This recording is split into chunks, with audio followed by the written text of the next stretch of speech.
Hello, I'm back. I didn't think I'd be back so soon, but you know what? I feel like making a video and I feel like talking, so let's just get on with it.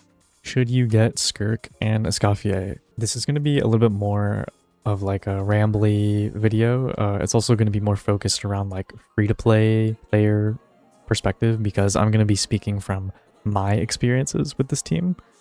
And I'm a free-to-play player, so this is going to be just my perspective. And some of these takes are probably going to be a little bit more subjective, so just keep that in mind. So I've had Skirk and Escoffier since release. I got them both when their first banners came out, just because I was interested in building my first freeze team. I didn't have a freeze team yet, and I heard Escoffier was really good, and turns out she is really good, and then I still had some funds left over to get one of the best cryo DPSs in the game, so I just went for it.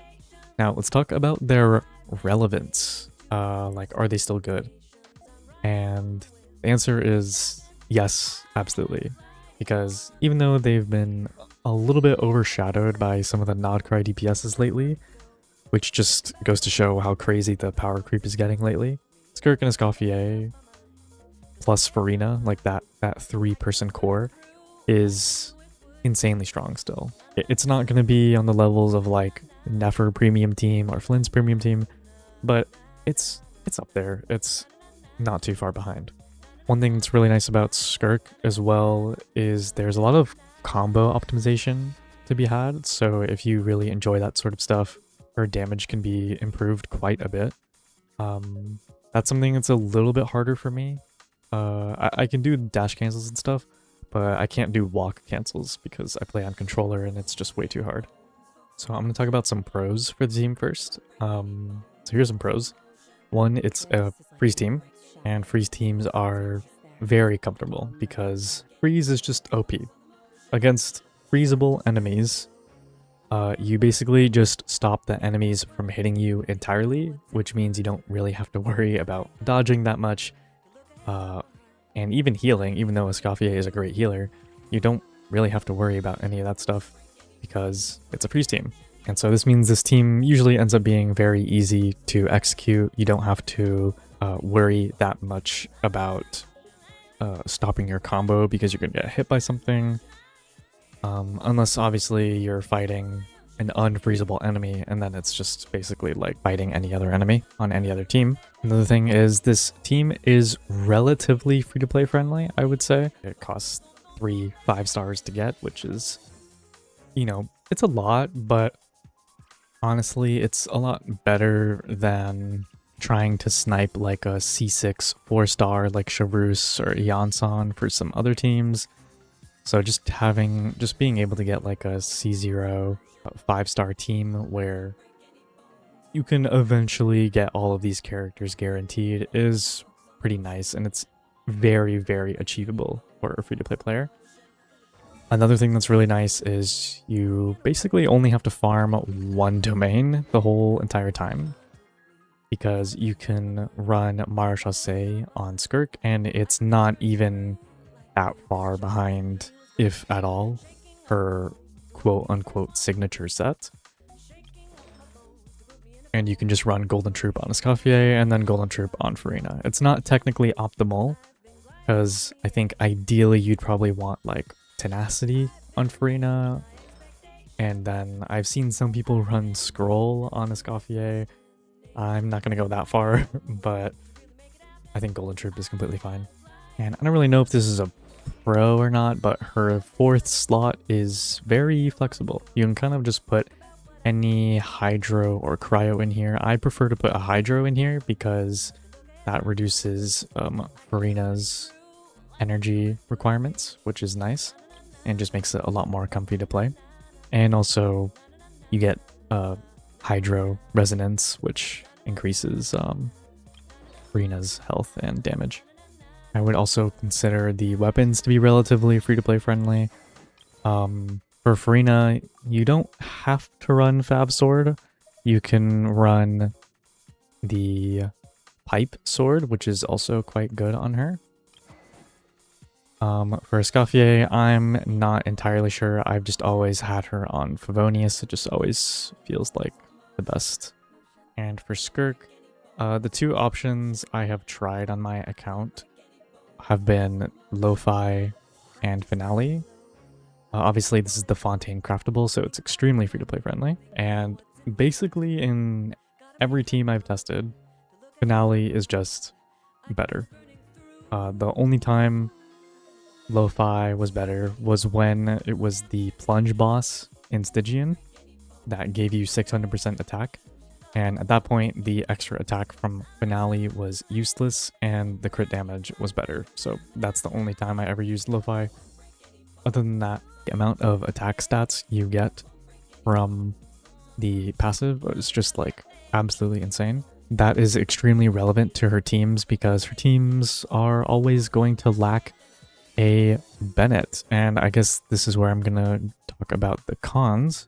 When you play skirk and escoffier teams, you will be stuck to a freeze team, a hydro cryo only team. So this means you can't use like Kazuha or like Venti or something like that if you were thinking about that.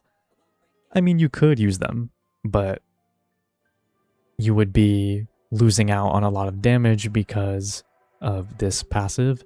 This passive basically says you need hydro cryo members only to get a 55% cryo and hydro res shred, which is just insane. 55% is absolutely insane. And of course, on top of that, she heals and does good damage, so it's like just a completely stacked character. And then you have skirk as well, which this is like hydro cryo attacks increase for damage, and also hydro cryo only party increases all your party members' skill level by 1, which is really good for skirk. That's the main source of her damage. It's also really good for escoffier, and it's really good for Farina. So it's really hard to pull these characters away from one another, and that's another big con I have. Is basically ever since I've gotten this team, Farina has never really seen play in another team, neither has escoffier, and neither has skirk. They have kind of just been stuck in this team the whole time, so there's not very much team variety, right? Like you can't just throw skirk in any team, throw escoffier in any team. It's not really going to be performing that well. Farina's a little bit different. If you have Farina, you will know that she basically just works pretty well in any team that has a healer. But the problem is she just like finds herself always coming back to this team because they can't really play skirk and escoffier without Farina. So yeah, it really is a whole package. If you're gonna play one of these characters, you're most likely always also playing the other two characters. So I would personally consider that a con because I like to have flexibility. Yeah, so this team is not very flexible at all. Let's quickly go over Stygian. So I just want to say that from my experience, this team has been the reason I've been able to clear Stygian, basically. Like, if you look at all my battle records, you will see a skirk and escoffier Farina team core in every single Stygian so far. Every single one. So she has been very relevant.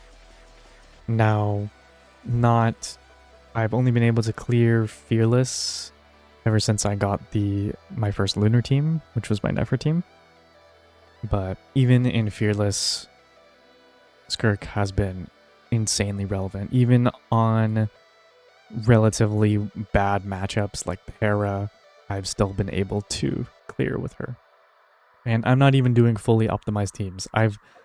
There's only been a few times where I've had to swap Farina to Tenacity, but even then I could go further. I could put like Noblesse on Yolan, and then obviously there's Scroll on Escoffier, but I just haven't. I like keeping it simple, keeping their builds just like on one note the whole time, so I don't really have to like mess around with people's artifacts and stuff too often.